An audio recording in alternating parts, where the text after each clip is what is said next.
মাইলস্টোনে যারা সামনে দাঁড়িয়েছেন তারা পুড়ে ছাই, এই পুড়ে ছাই কয়লায় উপরে দাঁড়িয়ে বিমান বাহিনী প্রধান হাজার কোটি টাকার সম্পদ বানিয়েছেন কানাডা, দুবাই, কাতারে। অথচ দেশে তখনও আইন ছিল, অথচ দেশে তখনও বিচার ছিল। এইবার যে বিমান বাহিনীর প্রধান যিনি হয়েছেন তার অবস্থা কি? গত বিমান বাহিনীর প্রধান যেই কাজটি করে গেছে, এই বিমান বাহিনীর প্রধানের আমলে এসেও আমরা কি নতুন কোনো কিছু পেয়েছি? পাইনি। মাইলস্টোন স্কুল অ্যান্ড কলেজের শিশুদের হাহাকার আর রক্তের দাগ এখনো শুকোয়নি। বার্ন ইউনিটে বাচ্চাগুলোর চিৎকার, রক্তের জন্য হাহাকার আর বাবা মার চোখের পানি আর্তনাদ দাউ দাউ করে জ্বলছে বুকে। এক অনাকাঙ্ক্ষিত ঘটনায় তরুণ পাইলট তৌকির নিহত হয়েছেন। কিন্তু কেন? এই যখন ঘটনা, ঠিক তখন বাংলাদেশের প্রায় সব পত্রিকায় প্রকাশিত হয়েছে সাবেক বিমান বাহিনী প্রধান air chief marshal Sheikh Abdul Hannan ও তার স্ত্রী হামিদা বেগম ও তাদের পুত্র শেখ লাবিব হান্নানের 38টি ব্যাংক হিসাব জব্দের আদেশ দিয়েছে আদালত। বলা হচ্ছে কানাডা, দুবাই, আরব আমিরাত, বলা হচ্ছে কানাডা, দুবাই, কাতারে সাবেক বিমান বাহিনীর প্রধানের হাজার হাজার কোটি টাকার সম্পদ রয়েছে। শুধু উনি নিজে করেননি, করেছেন তার স্ত্রীকে দিয়ে, এই সম্পদ করেছেন তার ছেলেকে দিয়ে।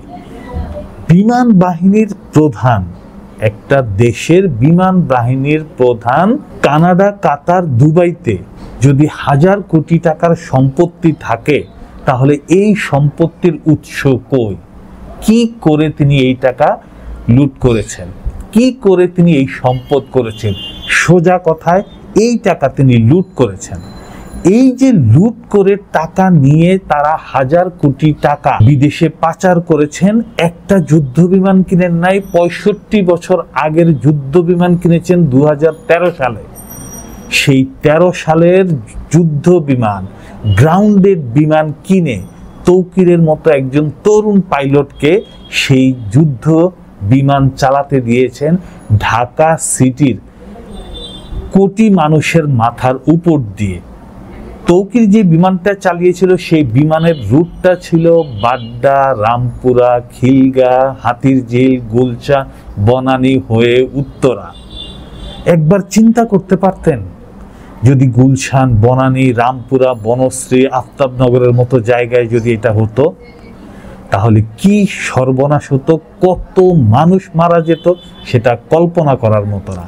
আপনারা দেখেছেন সিসিটিভি ফুটেজে যখন তৌকিরের বিমানটা মাইলস্টোনে আঘাত আনে, এরপর বিকট শব্দে সেটা বাস্ট হয়ে যায়। যারা সামনে দাঁড়িয়েছেন তারা পুড়ে ছাই, এই পুড়ে ছাই কয়লায় উপরে দাঁড়িয়ে সাবেক বিমান বাহিনী প্রধান হাজার কোটি টাকার সম্পদ বানিয়েছেন কানাডা, দুবাই, কাতারে। অথচ দেশে তখনও আইন ছিল, অথচ দেশে তখনও বিচার ছিল, তখনও রাষ্ট্রের শাসন ব্যবস্থা ছিল। তাহলে এইবার যে বিমান বাহিনীর প্রধান যিনি হয়েছেন তার অবস্থা কি? তিনি যখন অবসরে যাবেন তখন এই দুদকের লোকেরাই তার বিরুদ্ধে বলবে তিনি হাজার কোটি টাকা লোপাট করেছেন। তাহলে এখন কেন বলে না? সাবেক বিমান বাহিনী কত হাজার কোটি টাকা মারার পরে একটা যুদ্ধ বিমান কিনে নেয়।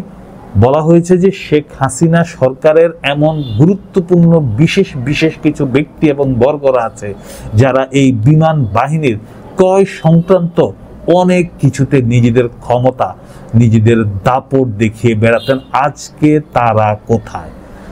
কেন ইউনূস সরকার এদেরকে ধরতে পারছে না? কেন বিমান বাহিনীর প্রধানের কে আজকেই অনুসন্ধান করা হচ্ছে না যে সে কি কি কোথায় কোথায় তার সম্পদ আছে? গত বিমান বাহিনীর প্রধান যেই কাজটি করে গেছে, এই বিমান বাহিনীর প্রধানের আমলে এসেও আমরা কি নতুন কোনো কিছু পেয়েছি? পাইনি। আমরা সেই লক্কর ঝক্কর বিমান দিয়েই তৌকিরের মতো একজন তরুণ পাইলটকে হারাতে দেখেছি। ঢাকা সিটির এই বিগ পপুলেশনের মধ্যে ঢাকা সিটির একটা সম্ভাব্য রুট নির্ধারণ করে দেওয়া হয়েছে, এবং সেখানেই যদি বিমানটি বিস্ফোরণ হতো তাহলে একবার চিন্তা করে দেখেন কত হাজার মানুষের প্রাণহানি ঘটত। এটা শুধু আজকের ঘটনা না, স্বাধীনতার পর থেকে সব বাহিনীর প্রধানদেরই হাজার কোটি টাকার বাণিজ্য রয়েছে দেশে এবং বিদেশে, হাজার কোটি টাকার সম্পত্তি রয়েছে, অথচ তাদের এত সম্পত্তি থাকার কথা না। বিগ পোস্টে জব করে কিছু রাষ্ট্রীয় সুবিধা পায়, কিন্তু তা করে হাজার কোটি টাকার সম্পত্তি তারা বানিয়ে ফেলে। অথচ আমরা, আমাদের সন্তানরা, মাইলস্টোনের বাচ্চারা এই ক্রাইমের শিকার হয়। তাদের মৃত্যুর উপর দাঁড়িয়ে এরা হাজার কোটি টাকা বানায়। এখনই প্রতিবাদ করার সময়, এখনই চোখে আঙ্গুল দিয়ে দেখিয়ে দেওয়ার সময়। আপনার চোখের পাশে, আপনার চারদিকে যেখানেই অন্যায় দেখবেন সেখানেই মোবাইল নিয়ে দাঁড়িয়ে যান, ভিডিও করেন, পোস্ট করেন, আমাদের সাথে যোগাযোগ করেন, আমরা ছাপাবো আপনার ভিডিও।